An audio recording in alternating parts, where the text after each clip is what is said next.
Écoute bien. Cole Palmer est en train de jouer avec vos esprits. En mars dernier, quand ce gars s'est mis à courir hors du stade, en plein dans la foule, il avait déjà les fans qui se moquaient de lui, affirmant qu'il courait plus en dehors du terrain qu'il ne l'avait fait dedans, espérant même qu'il parte en Arabie Saoudite. Le tribunal de l'opinion publique était prêt à lui coller l'étiquette la plus cruelle dans le sport. Cole Palmer était fini, ou du moins c'est ce qu'il voulait nous faire croire. Quelques mois plus tard seulement, Chelsea se préparait pour la finale de la Measly Conference League, avec toute sa réputation en jeu, et leur star n'affichait que 3 passes décisives sur ses 30 derniers matchs. Une honte. Ils étaient à 2 doigts de voir Anthony the Goat les achever. Sauf que Palmer choisit précisément ce moment-là pour sortir 2 passes décisives, chose qu'il n'avait plus faite depuis 276 jours, renversant le match en 5 minutes. Et bien sûr, son prochain objectif, c'était la Coupe du Monde des clubs. Après 6 mois, 28 matchs sans inscrire le moindre but dans le jeu, il a ressorti le même vieux tour, prenant le PSG à contre-pied avec l'une des plus grandes performances en finale de tous les temps, au point que les Parisiens ont littéralement piqué une crise à la fin du match. Ce qui ne peut signifier qu'une chose, il doit y avoir une théorie du complot. Ce gars est forcément en train de nous manipuler. Ou alors, peut-être que beaucoup de soi-disant fans ont simplement tiré des conclusions bien trop vite. Parce qu'en réalité, pendant ces mois soi-disant catastrophiques, aucun joueur en Europe n'a créé plus d'occasions que Palmer. J'irai même plus loin. Il a marqué seulement 3 buts de moins dans le jeu et délivré 3 passes de moins que la saison précédente, quand il avait été élu le jeune joueur le plus excitant de la planète. Beaucoup ont sauté dans le wagon trop vite, oubliant complètement le début de saison, quand Palmer brisait encore tous les records. Tout avait commencé avec Maresca. Dès son arrivée, les débats faisaient rage. Palmer et lui allaient-ils vraiment bien s'entendre? Certains rappelaient qu'ils se connaissaient déjà, que Maresca avait entraîné Palmer à l'académie de Manchester City, qu'ils avaient même gagné plusieurs titres ensemble. D'autres insistaient sur le fait que Maresca avait aussi été l'adjoint de Guardiola, que si l'obsession tactique de Pep avait gâché les premières années de Palmer, alors celle de son ancien bras droit pouvait bien détruire aussi. Il y avait des raisons d'avoir peur, mais rien n'avait vraiment changé. 2 matchs après le début de la saison, Palmer ouvrait son compteur juste avant la mi-temps, avec le but du mois en Première Ligue, devenant le premier joueur de l'histoire à remporter cette récompense 2 mois de suite. Puis il retourna au vestiaire, revint et lâcha 3 passes décisives en 14 minutes.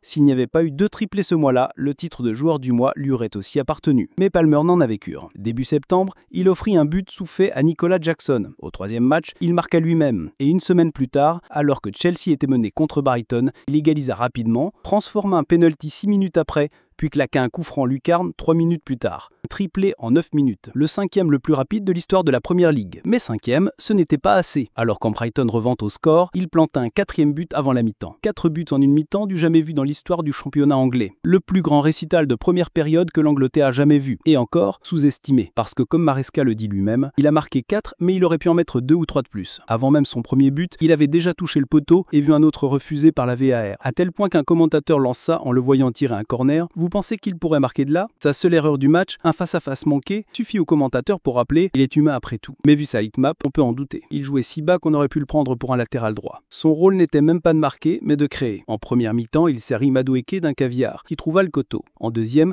Jackson gâcha une offrande sur un but vide. Le fait qu'il n'ait fini ce match avec aucune passe décisive annonçait déjà la suite. Salah allait finir la saison comme le joueur ayant reçu le plus de passes progressives en Première Ligue, tandis que Palmer, lui, serait celui qui en recevrait le moins parmi ses coéquipiers offensifs. Après ce match, Maresca le déclarait meilleur joueur du championnat. La Première Ligue sembla d'accord, lui attribue enfin le trophée de joueur du mois. Et quelques jours plus tard, après une égalisation contre Forest, il fut-il joueur anglais de l'année par vote en ligne, prenant sa revanche après un Euro passé sur le banc, où il avait malgré tout été décisif en quelques minutes. Derrière, il marquait le but de la victoire contre Newcastle. En novembre, pas de but ni de passe, mais seulement 3 matchs joués.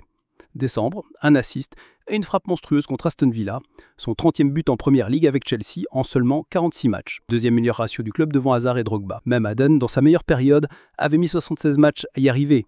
Et niveau passe, Palmer n'était pas loin, sans parler de son pressing infernal de ce soir-là. À tel point qu'Emiliano Martinez céda un coup franc ridicule à 1 mètre de son but. 4 jours plus tard, il égalisa le record de Hasselbank pour le plus grand nombre de buts inscrits par un joueur de Chelsea en une seule année calendrier. Puis face à Tottenham, il convertit un penalty crucial pour briser le record et égaliser Yaya Touré comme joueur au 100% de réussite sur penalty en Première Ligue. Pour l'occasion, il osa même la pente des câbles. Chelsea remontait à 3 points du sommet, Liverpool avait concédé le nul et Paul Merson lâcha que sa saison était plus impressionnante que la précédente. Mais alors que la hype atteignait des sommets, tout s'effondra. Son bijou contre Fulham n'empêcha pas la défaite. Contre Palace, son but n'offrit qu'un nul. Sa fin de génière face à Bournemouth n'épargnait pas non plus. 4 matchs sans victoire, Chelsea retombait à la 5e place et pire, ce fut son dernier but dans le jeu pendant 6 mois. Coup du sort firent illusion, de CSC forcé par ses centres. Mais Chelsea sortit de la FA Cup humilié par Brighton, son ancien terrain de gloire. Cette fois les rôles étaient inversés. 3 victoires en 12 matchs, 12e au classement. Chelsea flirtait à la catastrophe. Et quand en mars, il rata son premier pénalty de carrière, les critiques explosèrent. Maresca expliqua qu'il avait joué fiévreux, avec diarrhée. D'où sa sortie précipitée vers les vestiaires. Peu après, première grosse blessure, 3 semaines d'arrêt. Juste au moment où Chelsea devait tout gagner pour viser la Ligue des Champions. Les médias s'en donnèrent à cœur joie. Palmer notait qu'un bluffeur de pénalty, ses stats gonflés par 2 grands soirs contre Brighton et Wolves. Fatigue, surmenage, pression, ou alors peut-être que les défenseurs avaient trouvé la faille, comme en témoignaient les fautes doublées contre lui par rapport à la saison précédente. Ses fans de blâmaient surtout Jackson, le rat brunant chez Jackson, coupable d'avoir gâché 7 de ses 32 occasions créées entre décembre et février. D'autres parlaient d'une simple malchance. Son XA et son taux de but hors penalty restaient identiques à l'année précédente. Mais pour moi, l'explication la plus crédible venait du jeu de Maresca, plus lent, plus méthodique, axé sur la possession, un carcan qui bridait Palmer. Sous Pochettino, Chelsea jouait en transition rapide, ce qu'adorait Palmer. Mais Maresca voulait tuer le basketball-football,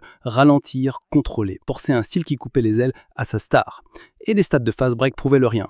Pic sous Pochettino, effondrement sous Maresca et chute progressive de Palmer. Alors, qu'est-ce qui changeait à la fin de la saison? Le déclic arriva contre Liverpool. Certes, un penalty, mais surtout une vraie intégration dans le système. Il ne dépendait plus seulement des contre-attaques. Il contrôlait désormais le rythme, choisissait lui-même compte accéléré. Résultat, impliqué sur les 3 buts, 4 occasions créées, un peu d'eau frappée, 3 buts cruciaux pour la Ligue des Champions.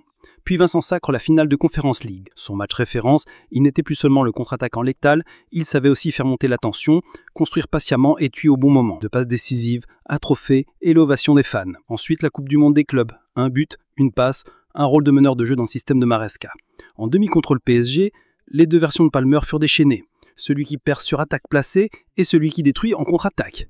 Résultat, 2 buts, une passe décisive, une démonstration contre la meilleure équipe du monde.